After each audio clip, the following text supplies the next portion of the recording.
The ultimatum reached Earth through every channel at once, a flat and emotionless transmission translated into hundreds of human languages within seconds, stating that the united fleets of the Cart Dominion had assessed humanity as a minor developing species whose expansion had begun to inconvenience established trade corridors, and that Earth and all its colonies were granted exactly one standard galactic week to surrender political autonomy, dismantle all independent military forces, and accept permanent oversight by a Dominion prefect, after which compliance would be enforced by force. And across the Dominion this message was routine. One more notice sent to a small species that would argue briefly and then submit. But on Earth the reaction was not panic or rage, but a strange quiet focus as officials, officers, scientists, and civilian leaders gathered in secure rooms and listened to the words again and again, noting what was said, and more importantly what was not said, because the message carried no threat descriptions, no fleet numbers, no demonstration of power, only an assumption that humanity will behave like every other minor species they had absorbed. And President Alan Brooks sat at the head of the emergency council table listening, while Admiral Henry Caldwell of Fleet Command spoke in a calm voice about how the Dominion had revealed more than it realized by issuing a deadline instead of an immediate strike, as deadlines assume negotiation or fear, and humanity had been forged in centuries of surviving enemies who also assumed time favored them. While across the table, Dr. Laura Bennett from Strategic Sciences quietly pointed out that Dominion sensor data embedded in the transmission suggested their long-range detection favored high-energy missions and standardized fleet formations, which told her exactly how they saw the universe, and therefore how they could be misled. And as debate spread across Earth's networks, the public response surprised even seasoned analysts because there were no mass riots or desperate appeals. Instead, there was a flood of enlistment requests, industrial mobilization offers, and private sector proposals to place assets under military authority. Not because people believed humanity was invincible, but because they understood something older and simpler, that surrendering without resistance ended a species in every way that mattered. And while media outlets replayed the ultimatum with dramatic music, the real work happened quietly as Earth's shipyards switched from peacetime production to sealed schedule protocols. Research stations unlocked contingency projects that had never been tested outside simulation, and long mothballed fleets listed as decommissioned in public records were quietly reclassified and powered up, all while the Dominion watched from afar, confident and amused, as High Prefect Zala of the Cart Dominion assured the Galactic Council that the humans would submit before the deadline, because species at that stage always did, citing population stress, internal divisions, and lack of unified command, and counselors from older empires nodded in agreement, recalling dozens of similar cases, unaware that humanity's divisions had always been a source of resilience rather than weakness, and that Earth's history was defined by the ability to coordinate under threat faster than any outside observer believed possible. So as day one passed, humanity sent only a single response, a formal acknowledgement of receipt with no further comment, which the Dominion interpreted as confusion or fear, but within Earth's command structures it was understood as buying time, time to test logistics, time to move assets under civilian cover, time to let the enemy grow more certain of an easy victory. And as the second day passed, Dominion scouts detected increased electromagnetic noise around Earth's orbital infrastructure and assumed it was panic-driven activity, emergency, evacuations, or chaotic defense preparations, while in reality it was deliberate signal clutter designed to train Dominion pattern recognition systems on false baselines. And by the third day, human diplomats appeared before the Galactic Council, requesting the right to speak, not to negotiate surrender, but to ask procedural questions about the terms, questions that seemed naive and unthreatening, and further reinforce the idea that humans did not understand the gravity of the situation yet. Every answer the Council provided gave human analysts deeper insight into Dominion legal doctrines, command authority limits, and rules of engagement, and as the week ticked down, High Prefect Zaller began drafting his post-compliance address, already planning which human industrial assets would be seized first, unaware that on Earth Admiral Caldwell was reviewing final readiness reports showing that humanity did not intend to meet the Dominion on the terms expected, because humans had learned long ago that survival against stronger foes required changing the shape of the battlefield entirely. And when the sixth day arrived, the Dominion sent a reminder transmission, more stern in tone, stating that failure to comply would result in immediate enforcement action, and President Brooks responded with humanity's first real message, a short statement delivered calmly, thanking the Dominion for clarifying its position and informing them that humanity would not be surrendering. A statement that caused laughter in the Dominion command chambers and mild irritation rather than alarm, because refusal was common before the final hour, and was assumed that fear would take hold once the enforcement fleets arrived. But as the final hours of the seventh day began, and Dominion fleets translated into staging positions near human space, humanity was already executing a plan built not on desperation, but on careful study of how empires like the Dominion thought, moved, and failed, setting the stage for a week that the aliens would later remember not as a deadline they gave, but as the beginning of a regret that would echo across the galaxy. When the Dominion enforcement fleets crossed into the outer reaches of human-controlled space, they did so in perfect formation. Dozens of massive warships aligned according to doctrines that had not failed them in 300 prior compliance actions, their commanders confident that the appearance alone would crush any remaining resistance. And High Prefect Zaller observed from his command vessel, as sensor feeds confirmed no immediate human fleet response, interpreting the silence as a final stage of fear before collapse. Yet what the Dominion did not understand was that humanity's absence was intentional, because Admiral Henry Caldwell had ordered all major fleet elements to remain dark and disperse far beyond expected engagement zones, forcing Dominion scanners to see only empty space and scattered civilian traffic,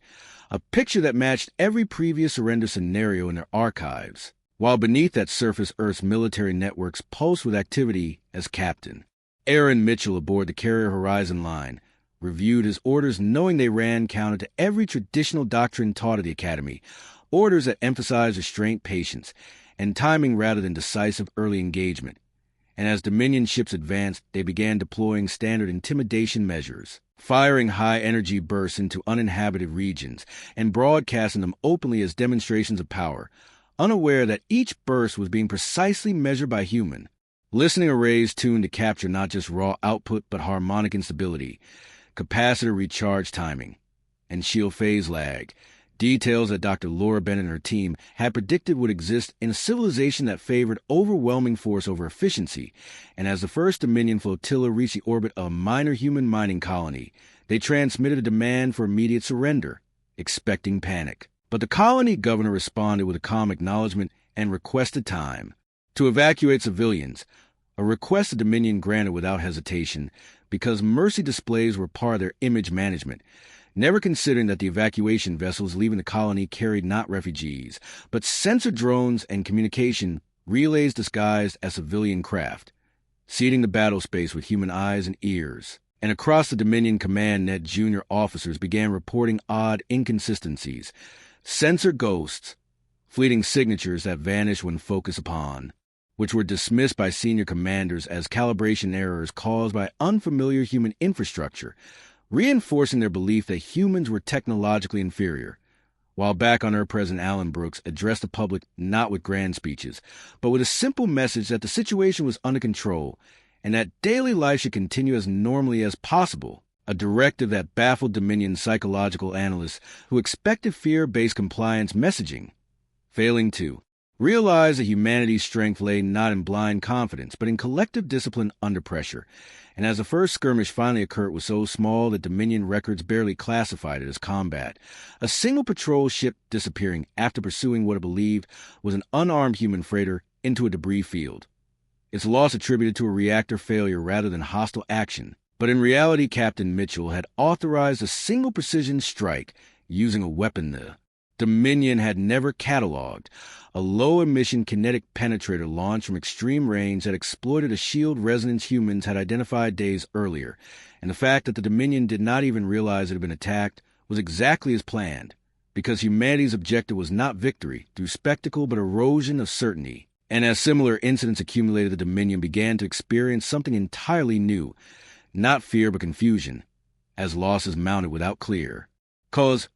forcing commanders to spread their formations and increase patrol density, unknowingly thinning their defensive coverage and increasing communication traffic, which human analysts eagerly harvested, and High Prefect Zaller grew irritated by the lack of a decisive engagement,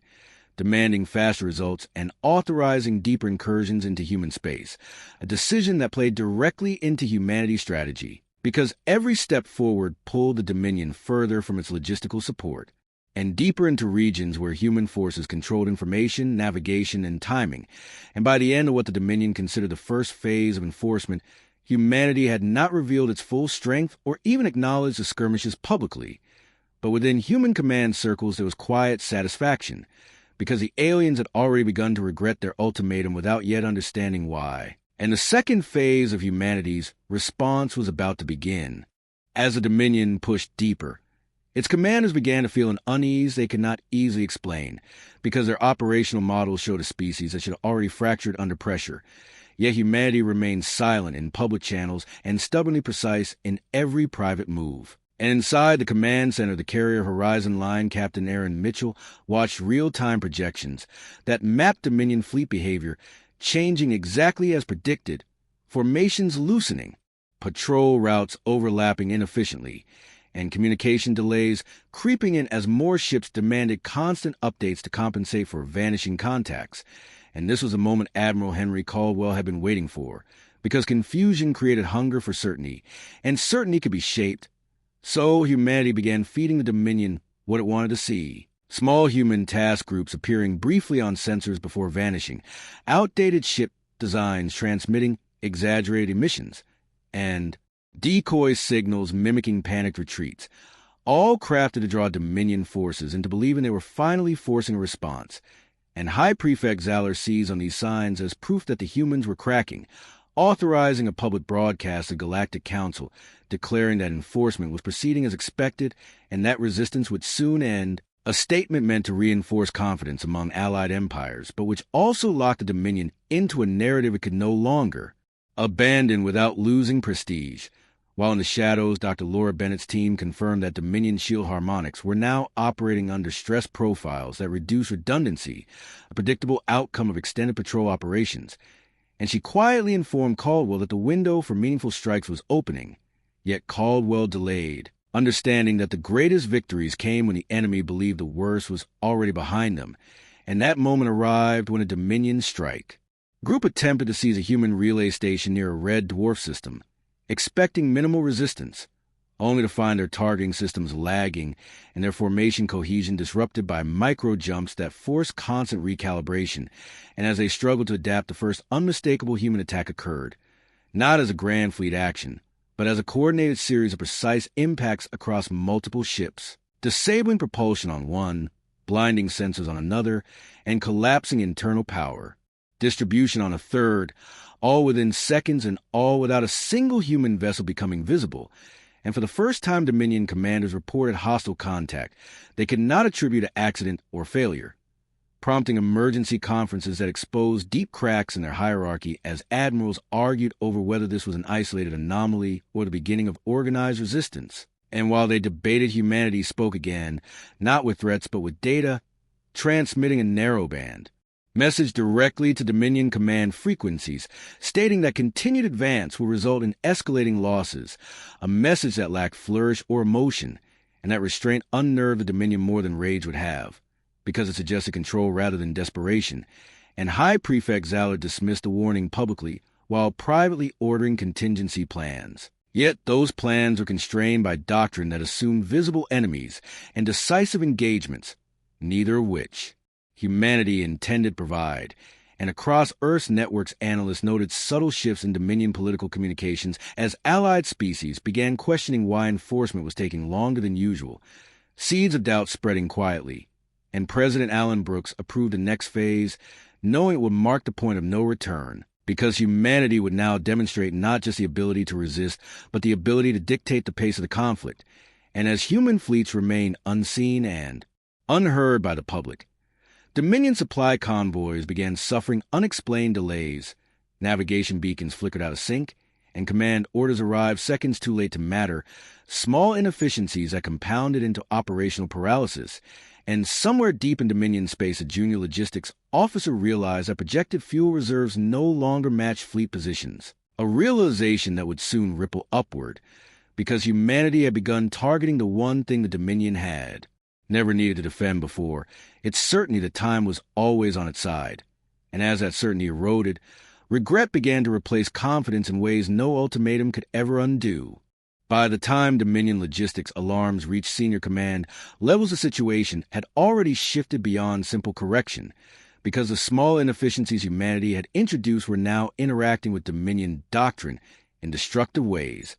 forcing fleet commanders to choose between holding formation to preserve authority or adapting independently to survive. And those choices fractured coordination across entire sectors,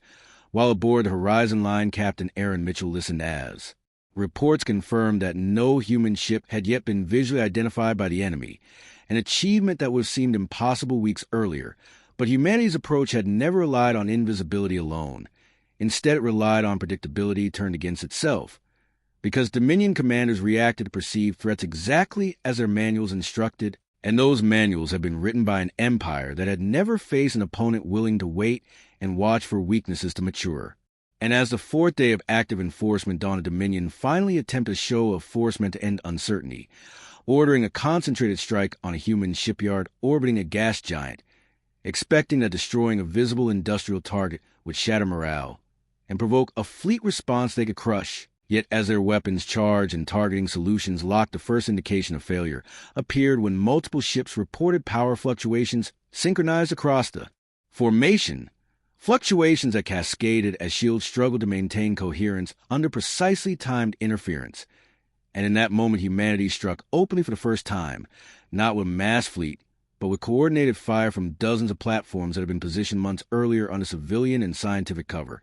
Weapons that did not seek to destroy, but to disable, ripping through exposed subsystems with ruthless efficiency. And Dominion ships that had survived centuries of war found themselves drifting powerless, alive but helpless, broadcasting distress signals that overwhelmed command channels.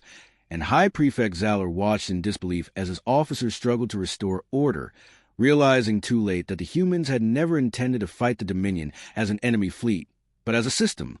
one whose dependencies could be severed faster than brute force could repair them. And as news of the failed strike reached the Galactic Council, the tone shifted sharply, because this was no longer a delayed compliance action, but an active war whose outcome was suddenly uncertain, prompting some counselors to quietly distance themselves from the Dominion, while others demanded explanations that Zalor could not convincingly provide. And back on Earth, President Alan Brooks authorized limited public disclosure, not of victories but of resilience, informing humanity that losses had been avoided and that control of human space remained intact,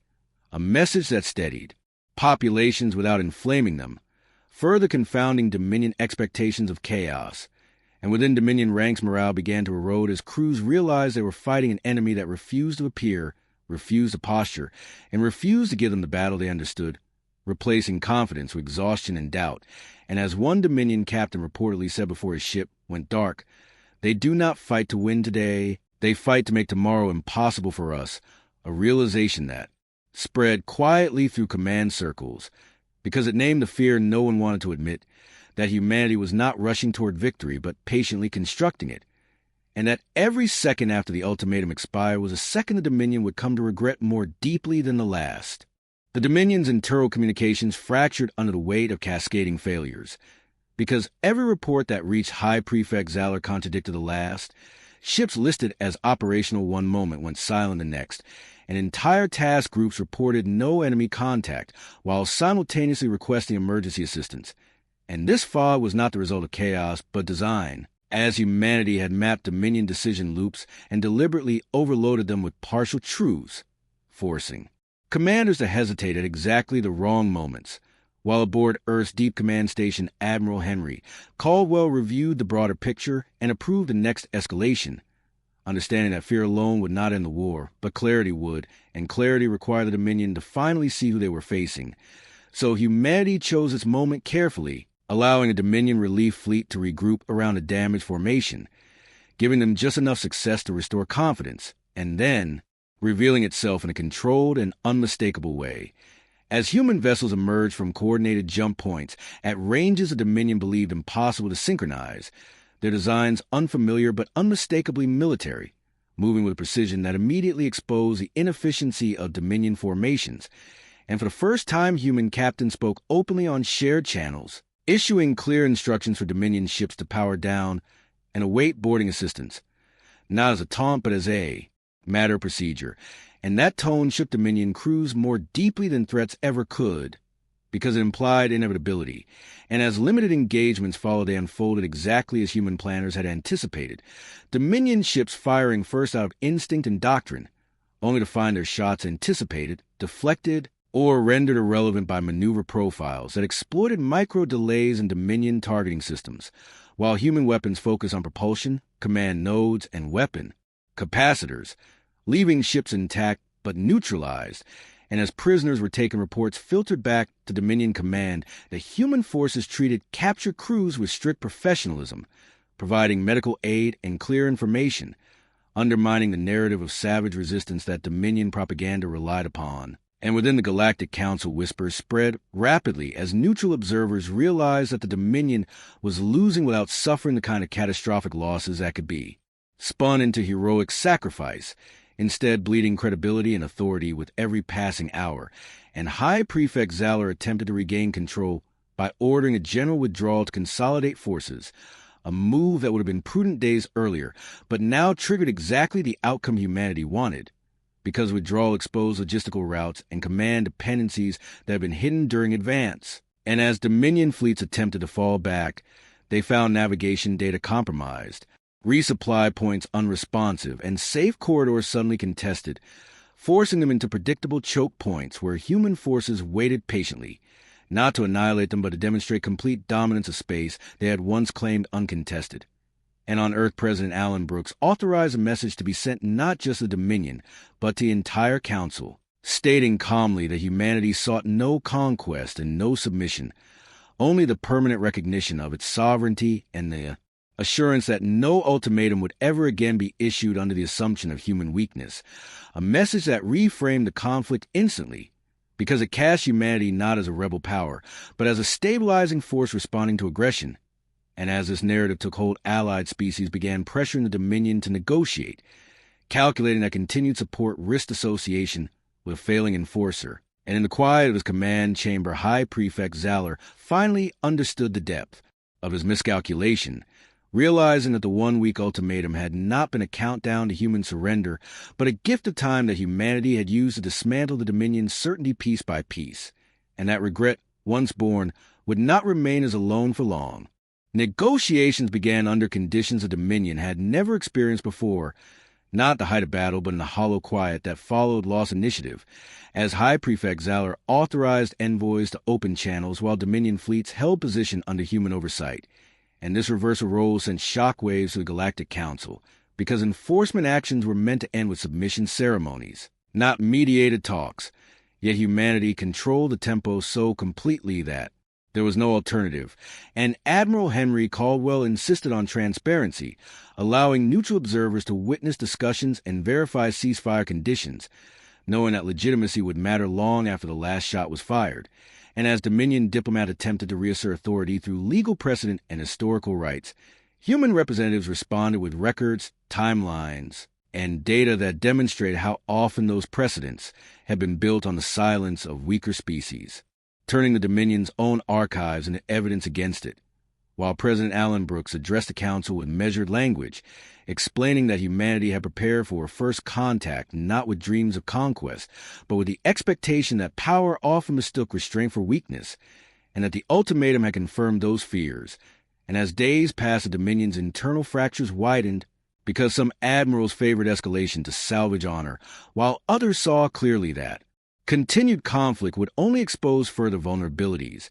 And this debate played out publicly as intercepted communications leaked through neutral channels, eroding confidence among allied systems that had once relied on Dominion protection. And on the operational front, humanity continued its methodical approach, releasing disabled Dominion ships after repairs and resupply, a gesture that confused many observers until analysts realized its purpose,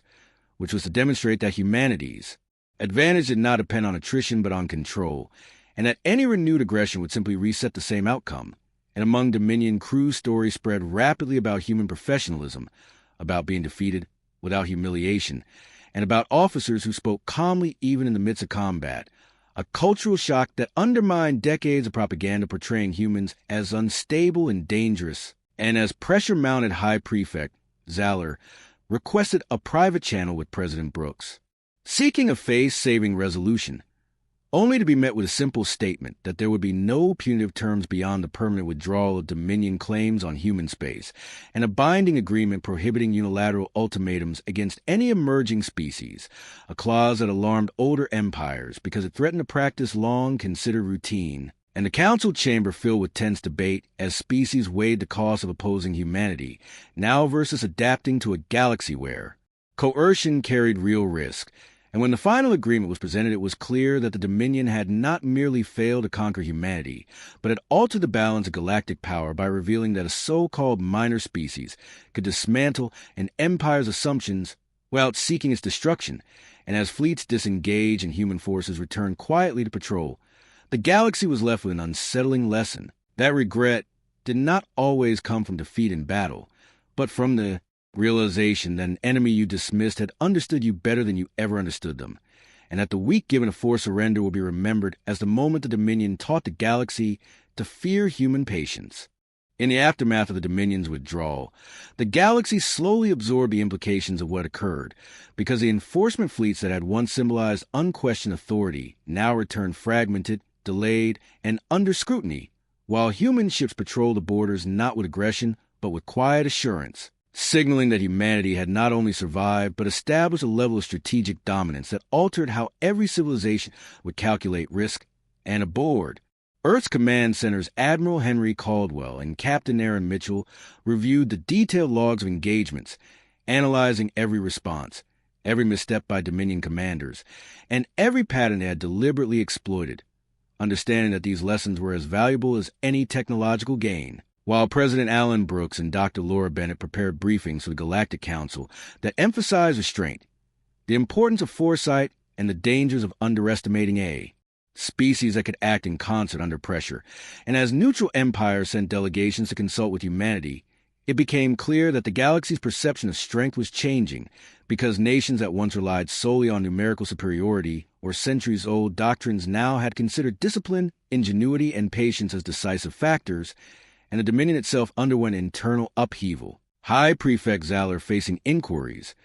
political maneuvering, and a loss of credibility among both allied and subject species, while junior officers who had witnessed the precision of human strikes began quietly advocating for revised doctrines that incorporated unpredictability,